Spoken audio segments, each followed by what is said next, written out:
नमस्कार दोस्तों, मैं अमित मुंड आपका अमित मुंड मैच में स्वागत करता हूं। और आज हम जो चर्चा करने वाले हैं वो रीट भर्ती परीक्षा 2022 जो राजस्थान में अभी 2 दिन पहले संपन्न हुई है, 23 और 24 जुलाई को। ठीक है, रीट भर्ती परीक्षा का जो लेवल है वो क्या रहा, रीट भर्ती परीक्षा ने एक बार फिर रुलाया और रीट में चीट, इन सारी चीजों पे अपन डिस्कस करने वाले हैं। आप सभी से मेरा अनुरोध है कि आप इस वीडियो के या इस लाइव के लास्ट तक बने रहिए। ठीक है भाई, देखिए रीट भर्ती परीक्षा जो हुई है अभी वो लगभग शांतिपूर्ण हुई है। ठीक है, ये 2 दिन तक चली है, 4 बारियों में रीट भर्ती परीक्षा संपन्न हो पाई है। ठीक है भाई, देखिए रीट भर्ती परीक्षा में 93% जो है वो स्टूडेंट उपस्थित हुए हैं और 7% जो स्टूडेंट है वो अनुपस्थित हुई है। ठीक है भाई, देखिए बारिश की वजह से कुछ स्टूडेंट थे जो इस सेंटर पे नहीं पहुंच पाए, टाइम पे नहीं पहुंच पाए, इनकी वजह से उन स्टूडेंट्स को क्या है प्रशासन ने रोक दिया था। हाँ, कहीं ना कहीं ये सरकार की भी गलती है, कहीं ना कहीं थोड़ी बहुत अपन मान सकते हैं कि स्टूडेंट्स ने भी इस चीज में थोड़ी सी मतलब लापरवाही बरतने की कोशिश की है। क्योंकि अगर आप सेंटर पे जल्दी पहुंच जाते हो तब आपको ऐसा कोई भी नहीं है जो आपको सेंटर पे घुसने के लिए रोक दे। लेकिन फिर भी कुछ सेंटर पे देखने के लिए मिला है कि मानवीयता के आधार पर प्रशासन ने उन बच्चों को एंट्री भी दी है, लेकिन काफी सारे जो सेंटर थे उनमें एंट्री नहीं दी गई है।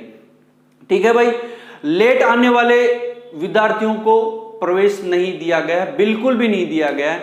मैं आपको तस्वीर के माध्यम से दिखाना चाहूंगा कि कैसे जो बच्चे हैं, वो बच्चियां हैं, वो रो रहे हैं बाहर सेंटर पे बैठ के, क्योंकि उनकी दिन रात की जो मेहनत थी वो उनके बिल्कुल उन मेहनत पे क्या है पानी फिर गया।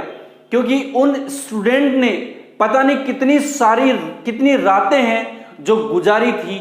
मैंने आपको बताया था, मैं मैथ्स पढ़ाता भी हूं, उस पर भी मैं बच्चों को गाइड करता रहता हूं कि बच्चों जो आप मेहनत करो, कंटिन्यू ऐसे पढ़ो कि आप कोई भी एग्जाम दो, आप उस एग्जाम में मतलब कैसे भी आप निकाल सको। ठीक है, देखिए मैं आपको इन तस्वीरों के माध्यम से दिखाता हूं, आप ये तस्वीर देखिए, ये वीडियो देखिए पूरा।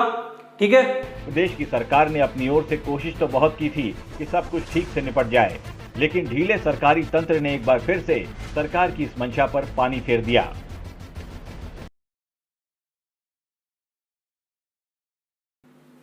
देखिए कैसे ये बच्चे रो रहे हैं, कैसे बिलख रहे हैं, क्योंकि इन स्टूडेंट की दिन रात की जो मेहनत थी उनसे पूरा का पूरा पानी फिर गया।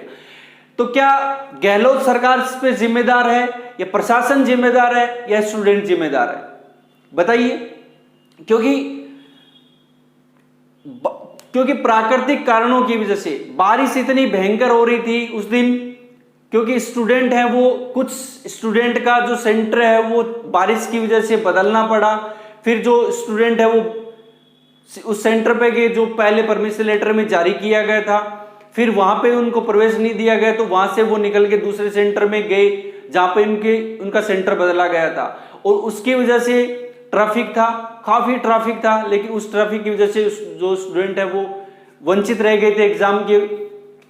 ठीक है, लेकिन उन बच्चों को भी प्रवेश नहीं दिया गया। क्या गहलोत सरकार, मैं गहलोत सरकार से ये पूछना चाहूंगा कि क्या गहलोत सरकार इस रीट भर्ती परीक्षा को सफल बना पाएगी? क्योंकि अभी तक इस बारे में संशय बना हुआ है। क्योंकि पिछली जो भर्ती हुई थी वो भर्ती 2021 की थी, यानी रीट 2021 में जो भर्ती हुई थी रीट की, वो इन गड़बड़ियों के कारण रद्द करनी पड़ी थी।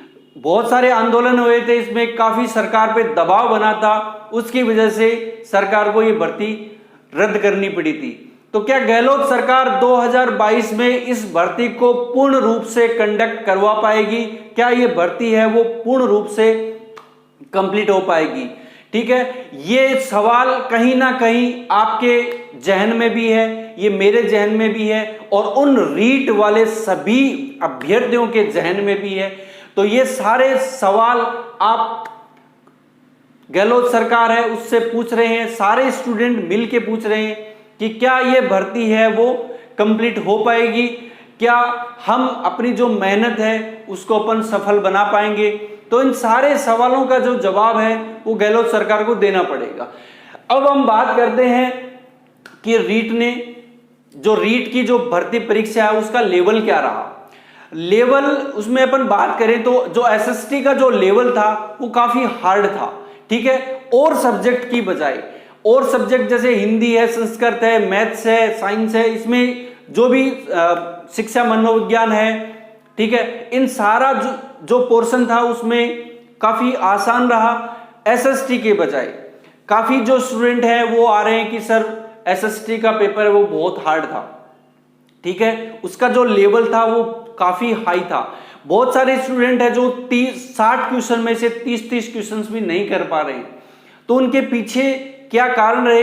क्योंकि मैं गहलोत सरकार से यही गुजारिश करना चाहूंगा, आप एग्जाम लो, एग्जाम कंप्लीट रूप से कंडक्ट करवाओ, ठीक है। एक नंबर बात। दूसरी बात ये कि आप कोई एक लेवल है वो डिसाइड कर दो कि इस लेवल का हम एग्जाम लेंगे, ये आपका सिलेबस का पैटर्न रहेगा। इस सिलेबस के पैटर्न के अकॉर्डिंग ही आपके क्वेश्चंस आएंगे। क्योंकि इसमें क्या होता है, जो अलग अलग सब्जेक्ट्स होते हैं उसमें सब्जेक्ट में टॉपिक वाइज बांट दिए जाते हैं। उस टॉपिक में कुछ टॉपिक्स होते हैं जो बहुत काफी बड़े होते हैं और जो स्टूडेंट्स हैं वो उन टॉपिक को भी पढ़ लेते हैं, लेकिन उस टॉपिक में एक भी क्वेश्चन ना आए, ठीक है। तो ये मेरा कहने का मतलब यह है कि आप एक फिक्स क्राइटेरिया निर्धारित कर दो कि हां हम जो ये क्राइटेरिया उस क्राइटेरिया से बाहर नहीं जाएंगे। भाई बंदा पढ़े तो कहां से पढ़े, ठीक है, बंदा किस रूप में पढ़े। आप कभी तो जो एग्जाम होता है उसका लेवल बहुत ज्यादा हाई कर देते हो, कभी उस एग्जाम का जो लेवल है वो कम कर देते हो, कभी पेपर लीक हो जाता है। कब तक चलेगा ये? मैं गहलोत सरकार से हाथ जोड़ के रिक्वेस्ट करता हूं कि इन स्टूडेंट्स के साथ अन्याय करना बंद करो, ठीक है। मैं प्रशासन के सामने हाथ जोड़ के रिक्वेस्ट करता हूं कि ऐसा अन्याय स्टूडेंट्स के खिलाफ मत करो। ये युवा आप लोगों को चैन से जीने नहीं देगा, ठीक है। देखिए इन लोगों की पता कितनी मेहनत होती है यार, आप लोगों को नहीं पता है।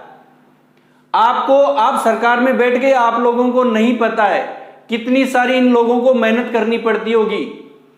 दिन रात मेहनत करते हैं, कहां से ये पैसे लेके आते हैं, कितने मुश्किल से इनके घर वाले इनको पढ़ाते हैं। भाई इस चीज के बारे में जरा सोचिए आप, ठीक है। खेती करते हैं घर वाले और खेती करके फिर इन बच्चों की फीस है वो जमा करवाते हैं। पहले कोचिंग की फीस, फिर रहने की फीस, खाने की फीस, कितना सारा रुपए बर्बाद होता है। तो ये सब आप प्लीज करना बंद करें और जो रीट भर्ती परीक्षा हुई है उसको कंप्लीट पूरा करवाने की कोशिश करें और ढंग से, बिना किसी लापरवाही के। और काफी सुनने में आया है कि जो कल का अखबार मैंने पढ़ा था उसमें दिया गया था कि पेपर वायरल हो रहा है। चौथी जो पारी हुई थी, 24 तारीख की जो पारी हुई थी, उसमें जो लास्ट की जो पारी थी, 4th पारी, उसमें जो पेपर है वो वायरल हो रखा है। तो कहीं कुछ अफवाह उड़ रही हैं कि पेपर लीक हो गया और कुछ अफवाह उड़ रही हैं कि जो स्टूडेंट्स थे जो एग्जाम सेंटर से पेपर है वो बाहर लेके आ गए। कैसे हुआ ये पॉसिबल नहीं था, क्योंकि ये कहीं ना कहीं गड़बड़ी है वो प्रशासन की है, कहीं ना कहीं जो कमी रह गई है वो प्रशासन की है, कहीं ना कहीं जो कमी है वो सरकार की है।